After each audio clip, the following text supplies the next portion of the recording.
je vivrai dans 3 ans, dans 7 ans. Est-ce que tu peux dire à ton frère, ne crains rien. Tout ce que le Seigneur m'a dit, ne crains rien. Amen. Amen. Le titre de ce matin. Ouais, nous qui today ne crains rien. Ne crains rien. Ce message a commencé à retentir dans mon cœur avant même qu'il ne vienne vers vous. C'est la réponse que Dieu m'a donnée pendant que j'étais en train de crier vers lui. Pendant que j'étais en train de vouloir comprendre le cheminement de mon présent. Pendant que j'étais en train de vouloir obtenir la révélation pour mon futur. Tout ce que le Seigneur m'a dit, ne crains rien. Amen. Amen. Et je suis rassuré que ce matin, le Seigneur Dieu, s'il y a quelqu'un ne craint rien. Il y a un homme dans la Bible qui a expérimenté la puissance des émots. Et cet homme, c'est David. Lisons le psaume 27. Du premier verset au verset 3. Zabour ñaar fukk ak juróom ñaar ay benn ba ñett. Je lis au nom du Seigneur. Amen. Psaume 27, 1 à 3. L'Éternel est ma lumière et mon salut. De qui aurais-je crainte? L'Éternel est le soutien de ma vie. De qui aurais-je peur? Quand des méchants s'avancent contre moi pour dévorer ma chair, ce sont mes persécuteurs et mes ennemis qui chancellent et tombent. Si une armée se campait contre moi, mon cœur n'aurait aucune crainte. Si une guerre s'élevait contre moi, je serais malgré cela plein de confiance. Amen. Amen. Amen. David, c'est quelqu'un dans la vie de qui il y a eu beaucoup de péripéties. Et c'est quelqu'un qui est passé par plusieurs situations déviantes. Comme toi et moi aujourd'hui, nous sommes en train de passer, ou nous pouvons être en train de passer par des situations déviantes. David a connu l'oppression et les attaques de ses ennemis. Il a connu des assauts des armées étrangères. Mais c'est quelqu'un qui a aussi connu des situations désastreuses dans sa famille. Il y a eu de l'inceste au sein de la famille de David. Quand Amnon a couché avec sa sœur Tamar,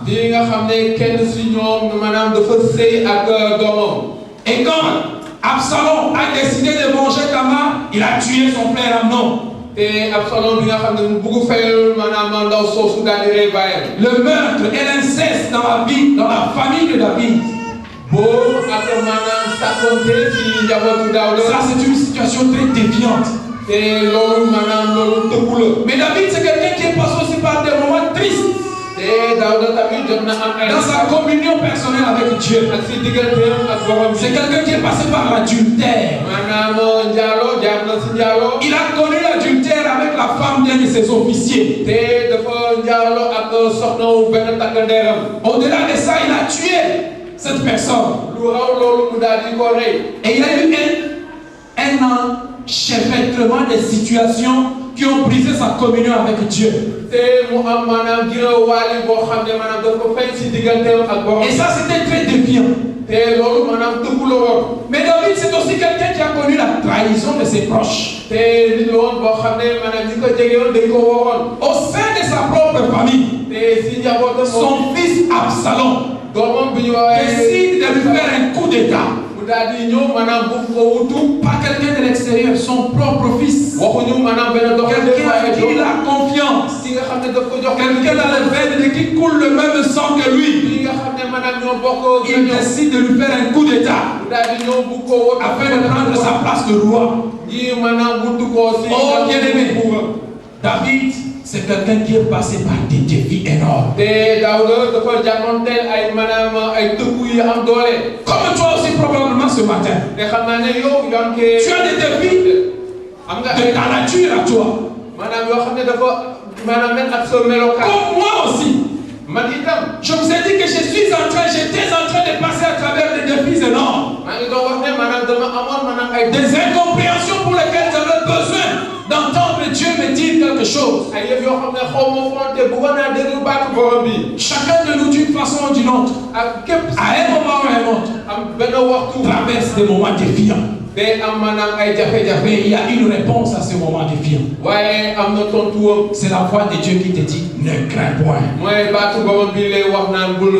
Amen. Amen. Ne crains point.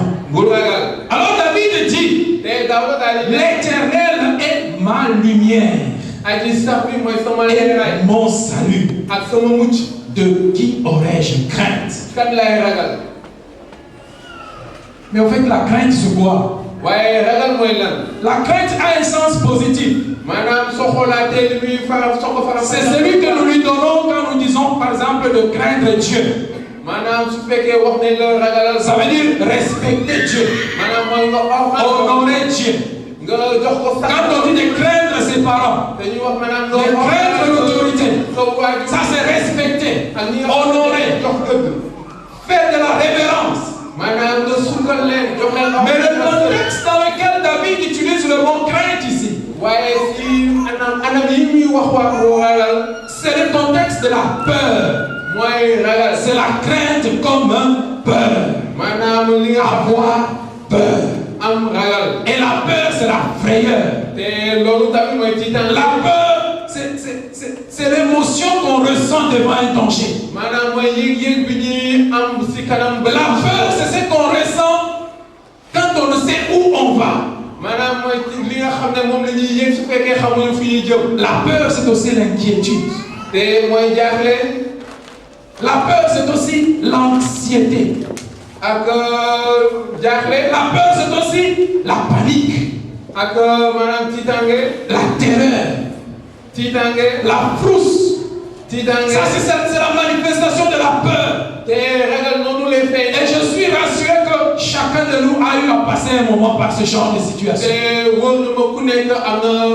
Où tu t'es inquiété par rapport à où tu allais. Que deviendra ma vie? J'ai l'impression de tourner dans un cercle vicieux. J'ai l'impression que mes ennemis sont en train de prendre le dessus sur moi. J'ai peur de ce qui va arriver demain. Ça, c'est la peur dont on parle ici. Et la Bible nous dit de qui aurais-je crainte? Parce que l'Éternel est ma lumière. L'Éternel est ma lumière. Nous connaissons le rôle de la lumière. La lumière a pour rôle de chasser les ténèbres. Et le problème dans lequel nous nous retrouvons, c'est comme des ténèbres. Nous ne voyons aucune issue. Nous ne voyons aucune solution. Alors la parole de Dieu te dit ce matin, ne crains point. Parce que dans l'obscurité de ta vie, Dieu lui-même vient éclairer. L'Éternel est ma lumière. La lumière vient chasser la limitation que tu retrouves au-devant de toi. Tu es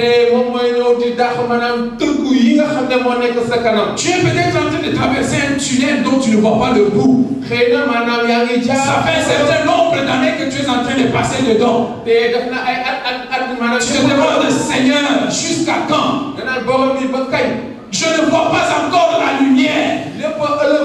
Mais ce matin, je t'amène une bonne nouvelle. Ne crains point. L'Éternel Dieu est ta lumière. David poursuit en disant, l'Éternel est mon salut. Le salut, c'est la délivrance. Les saluts, c'est tout ce qui est positif dans ta vie. Les saluts, c'est le fait d'échapper à un danger. Malgré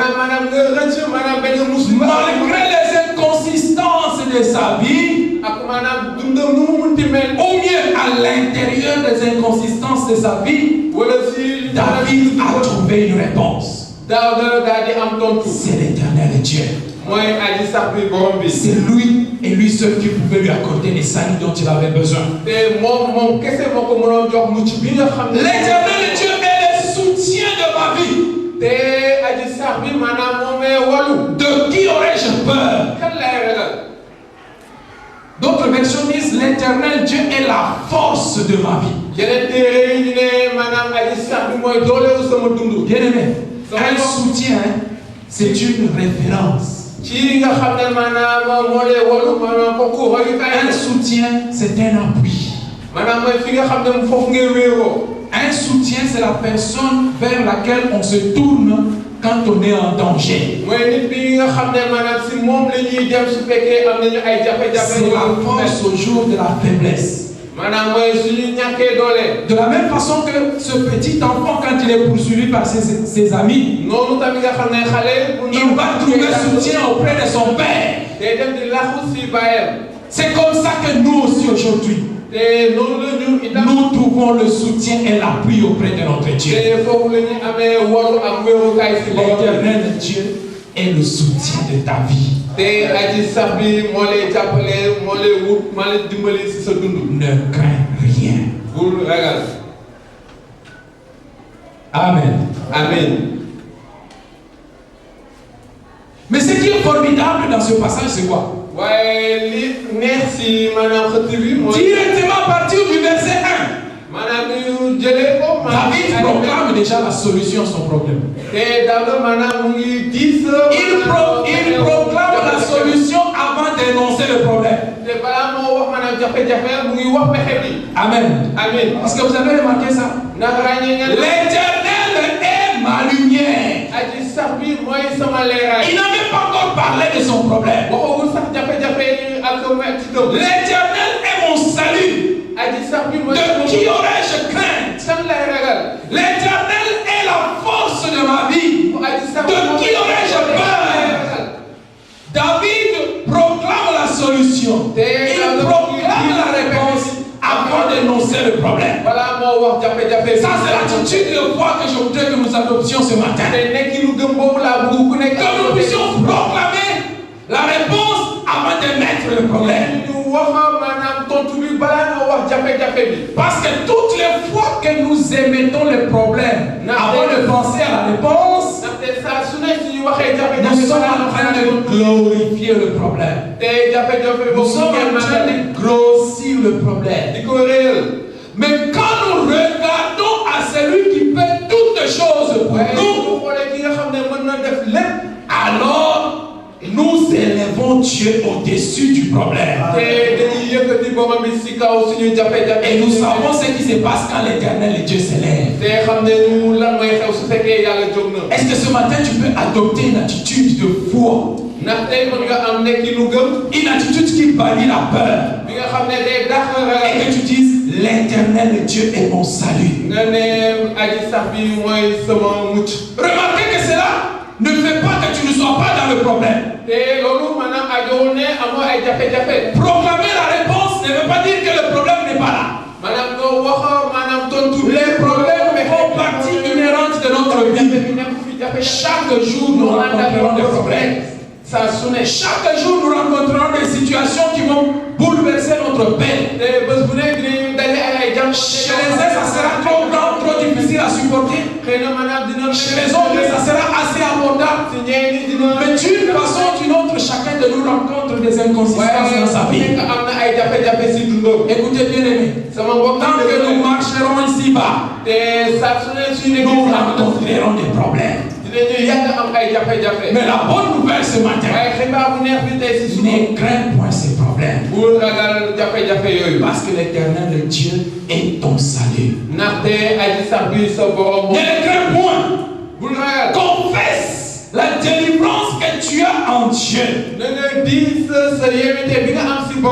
Ce n'est qu'à partir du verset 2 que David commence à parler de ce problème.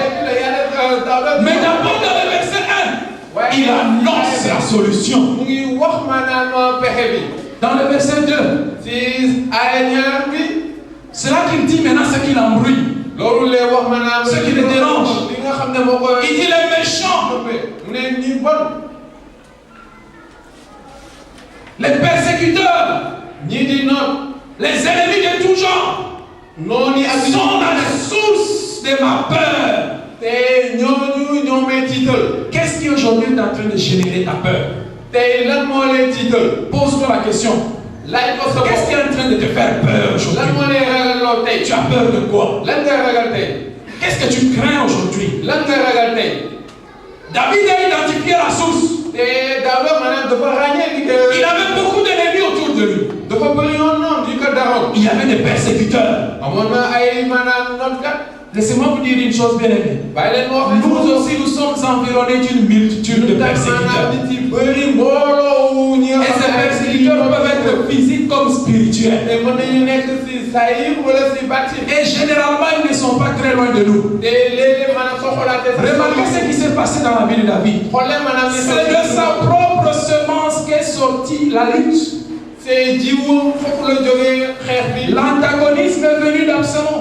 te woo bi mu ngi jógee C'est dans sa propre famille que le problème a jailli. maanaam si njabootam la foofu jafe-jafe foofu la Entre autres, en plus de ce qui est venu de l'extérieur. ak lii nga xam ne mu ngi jógee feneen Écoutez, aujourd'hui, à cause de ta foi et de ma foi en Jésus, sama mbokk yi ngir sa gëm nous sommes persécutés par toutes les armées diaboliques. maanaam lépp lu bon maanaam ñu ñuy noot Les sorciers, demi les envoûteurs, maanaam les mystiques, ñabarkat yi ak les francs-maçons franc-maçon yi ak et tous ceux qui sont de leur nature ak ñëpp ñi nga xam ne s'élèvent aujourd'hui afin de pouvoir nous persécuter. te ñooñu ñëpp ñu ngi jóg ñi maanaam noot la Je suis presque rassuré que tu es parmi les gens qui subissent l'oppression des sorciers de leur famille. xam naa ne maanaam demi yi nekk sa Et à un njaboot moment, tu as même peur. te léeg-léeg da ngay ragal Dans ta famille, on a dit, tu te marieras pas.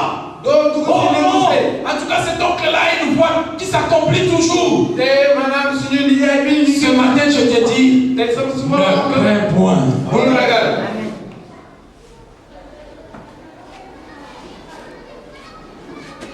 Ce persécuteur peut être ta belle famille.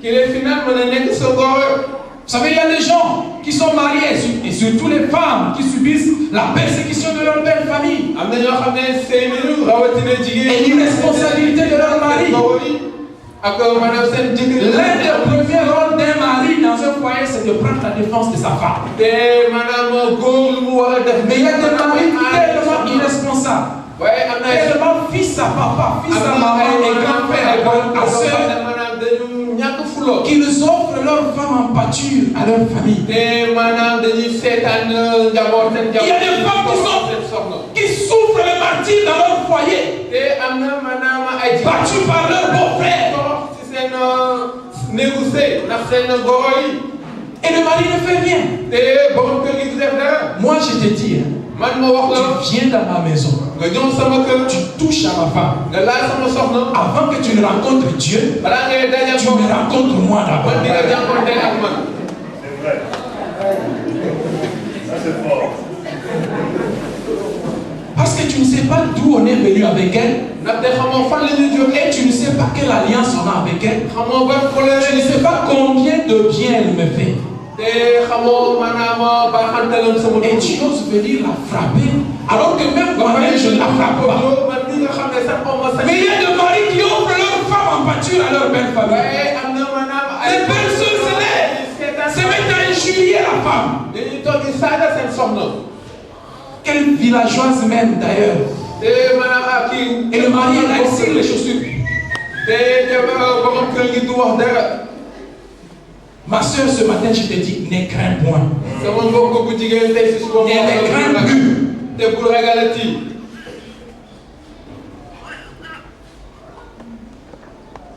Il y a des femmes qui subissent le martyre de leur mari, te la persécution, la méchanceté de leur mari. am na ay jigéen yoo xam ne maanaam dañu torox ngir maanaam seen jëkkër Elle n'a aucun mot à dire. Elle ne peut pas sortir. amul Elle ne peut faire aucune activité. mënul def benn yëngu-yëngu On ne lui donne même pas de l'argent. duñ ko jox sax maanaam xaalis On ne lui donne pas de la considération. kenn wekku ko Et elle vit inquiétude, dans une tristesse, aujourd'hui j'ai une bonne nouvelle pour toi. Ne crains point, parce que l'Éternel Dieu est ta délivrance.